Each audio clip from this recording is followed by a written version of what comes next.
Nanay aalis ng dahil sa kanila, Rob nag-aalala sa mangyayari dahil wala silang kasama. Yan po ang ating pag-usapan kung totoo nga, pero bago ang lahat isang magandang araw po sa inyong lahat. Huwag kalimutan suportahan ang ama ng Kalingap Bal Santos Matubang at Kalingap Rob para lagi kayong updated sa mga video ng Kalingap at pakiusap po patapusin muna ang video para malaman ang buong kwento at kung bago ka pa lang sa channel na ito huwag kalimutan suportahan. Maraming salamat. Nanay ng tatlong magkakapatid aalis at nag-aalala si Rob pupunta pala ng Camarines Sour para kumuha ng birth certificate ni Bea na sabi nga ni Rob paano ang magkakapatid kung aalis sila at kasama pala ang asawa nito. Sino ang kasama ng tatlong magkakapatid? Naitanong nga ni Rob kung dati na naiiwan nila sila Chris, Melissa at Bea.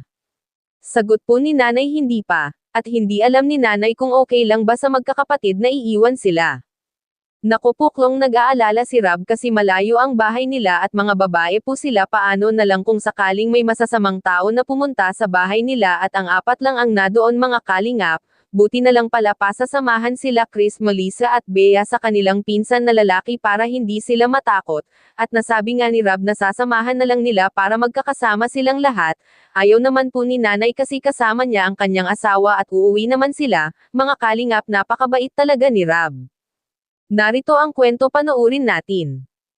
May salamin kayo dito? Wala. Grabe, wala silang salamin. Ayan, ito. May salamin ako para sa inyo. Tingnan mo, Chris, ang itsura mo, Chris. Maganda? Chris, maganda? Maganda? Oh, di ba? Oh, salamin. Oh, Kuya Redzen, dyan mo. Oh, may salamin na kayo, ano? Para pag naliligo kayo, pagkaliko nyo, tingnan nyo sarili nyo, ano? Yun na nga mga kalingap, natuwa naman si Rob na maasikaso na ni nanay ang birth certificate nila kasi kailangan talaga lalo na mag-aaral na sila sa pasukan. At pati na rin ang mga cards nila para nang sa ganun nakahanda na. Natuwa si Rob kasi sinisimulan na ni nanay ang dapat gawin para sa mga magkakapatid, nasabi nga ni Rob na support lang sila nanay parent ang makakatulong bilang ina. Priority talaga ang makapag-aral sila masanay na po sila makipag-usap.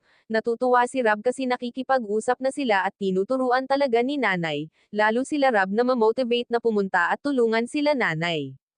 Yan lamang po mga kalingap, maraming salamat sa inyong panonood.